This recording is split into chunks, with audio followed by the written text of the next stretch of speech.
Class 7th हम आपको acid base and salt chapter पढ़ा रहे थे। ओके, अब इसी चैप्टर में नेक्स्ट टॉपिक है, आज सेकेंड पार्ट इसका पढ़ाने जा रहे हैं।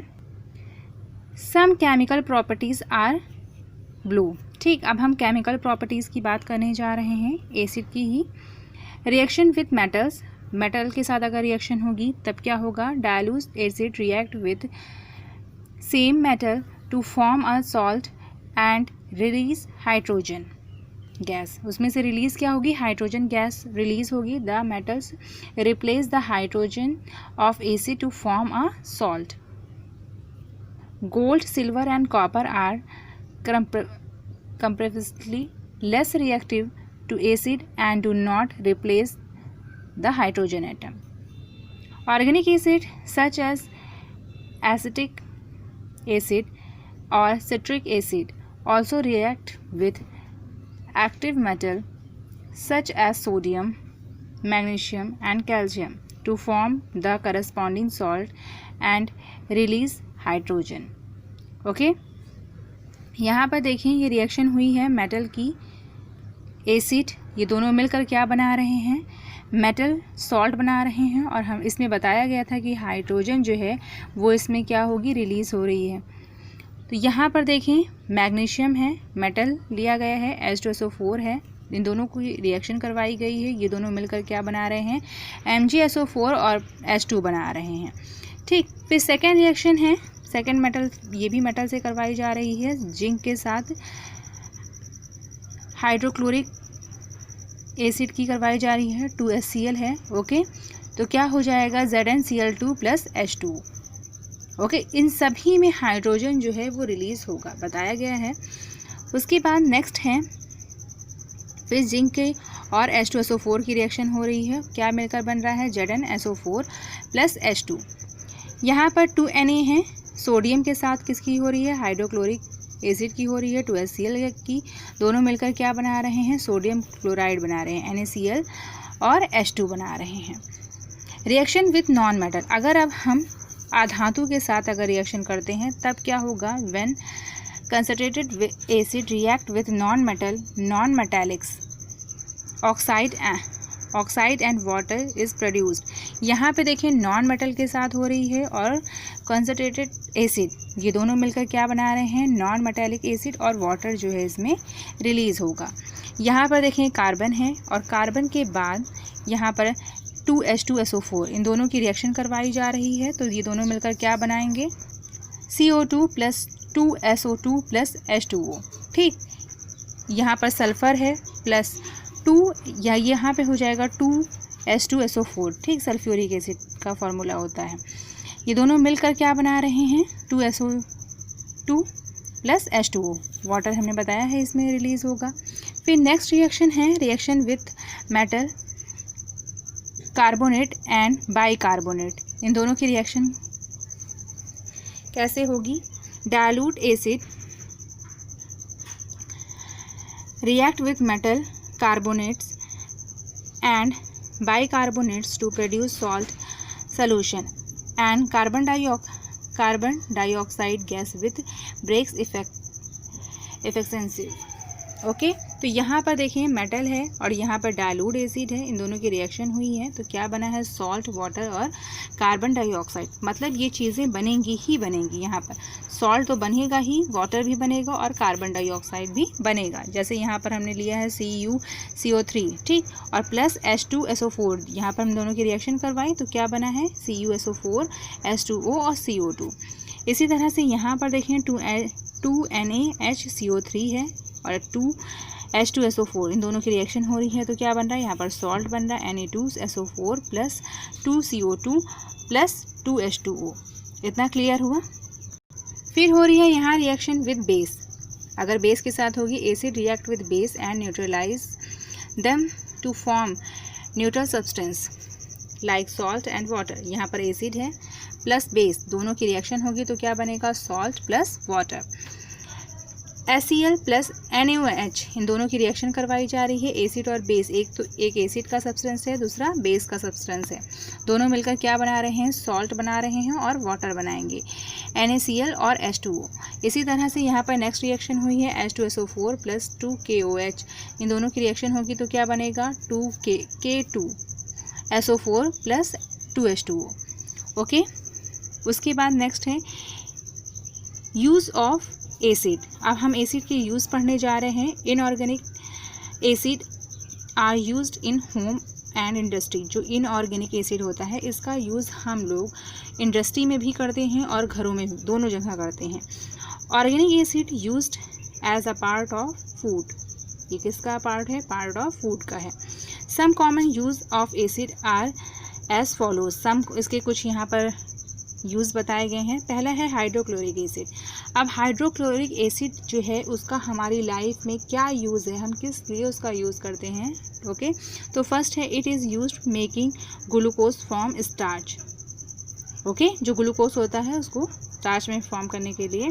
फिर सेकेंड है it is used in our home for cleaning kitchen, skin and stationery water और कोल्ड ड्रिंक। थर्ड है it is used for cleaning metallic surface before tinning, soldering and galvanisation. It is use in a manufacture of, मतलब इसका use किया जाता है बनाने के लिए chemical like ghee, bleaching powder. Okay, फिर नेक्स्ट है sulphuric acid. It also called oil of vitriol. First है it is used dehydrating agent. इसका यूज़ हम लोग करते हैं डिहाइड्रेटिंग एजेंट के रूप में। It is used in storage batteries. जो बैटरीज होती हैं स्टोरेज वाली उसमें यूज़ करते हैं। It is used in batteries for inverters, truck and car. जो इन्वर्टर, ट्रक और कार की बैटरीज होती हैं उसमें हम इसका यूज़ करते हैं। Okay, it is used in the manufacture of. इसका यूज़ करते हैं बनाने के लिए फर्टिलाइज़र, डाइज और पेंट। अब हम बात करने जा रहे हैं नाइट्रिक एसिड क्या होता है। It is used in the manufacture of fertiliser like ammonium nitrate. ठीक, इसका यूज़ किया जाता है बनाने के लिए फर्टिलाइज़र लाइक अमोनियम नाइट्रेट को। उसके बाद सेकेंड है it is used in the extraction of metal. उत्प्रेरक में किया जाता है इसका use. It is used in the manufacture of explosive like trinitrotoluene ferric acid, dynamite, gun powder. बारूद को बनाने में, गन पाउडर को बनाने में इसका यूज़ किया जाता है। It is used in the purification of previous metal like gold and silver. इतने मतलब जो महंगी चीज़ें हैं जैसे गोल्ड और सिल्वर, इनकी प्यूरिफिकेशन के लिए यूज़ किया जाता है। अब हम बात करने जा रहे हैं ऑर्गेनिक एसिड की। Acetic acid in use as a table acid for salad, dressing and preservation of food to be used as pickle, मतलब अचारों के लिए यूज़ किया जाता है। Citric acid is used as the medicine. जो सिट्रिक एसिड होता है उसका यूज़ हम लोग किस में करते हैं, मेडिसिन में। Tartaric acid is used in the manufacture of baking soda. Tartaric acid होता है जो उसका हम यूज़ करते हैं किसको बनाने में, बेकिंग सोडा को। अब बात करने जा रहे हैं बेस की। Base as a bitter in taste. हमने आपको बेस के बारे में पहले भी बताया है कि बेस जो है वो टेस्ट में कैसा होता है, तीखा होता है, कड़वा होता है। टर्न रेड लिटमस ब्लू, जो रेड लिटमस को क्या कर देता है, ब्लू कर देता है। And neutralise acid from salt and water.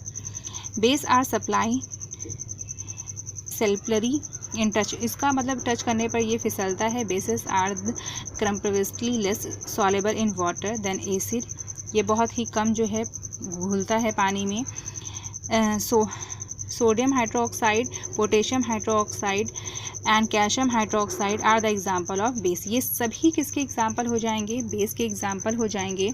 A base is a substance that release OH ion. जो बेस होता है, जैसे आपको बताया था हम कि जो एसिड होंगे वो H+ आयन देते हैं वाटर में घुलने पर, और ये क्या देते हैं, OH आयन देंगे। व्हेन डिसॉल्व इन वाटर, जब हम इनको वाटर के अंदर घोलेंगे तब OH ion are called hydroxide ion and hydroxyl ion. For example NaOH को अगर हम वाटर के अंदर डाल रहे हैं तो किस तरह से ये ब्रेक होंगे, Na+ और OH-, तो ये क्या हो जाएगा, बेस। KOH, ठीक, तो क्या होगा, इसको हम ब्रेक करेंगे K+ OH-। इसी तरह से MgOH2 है, तो यहाँ पे है Mg2 हो, यहाँ पर Mg हो जाएगा प्लस 2OH हो जाएगा।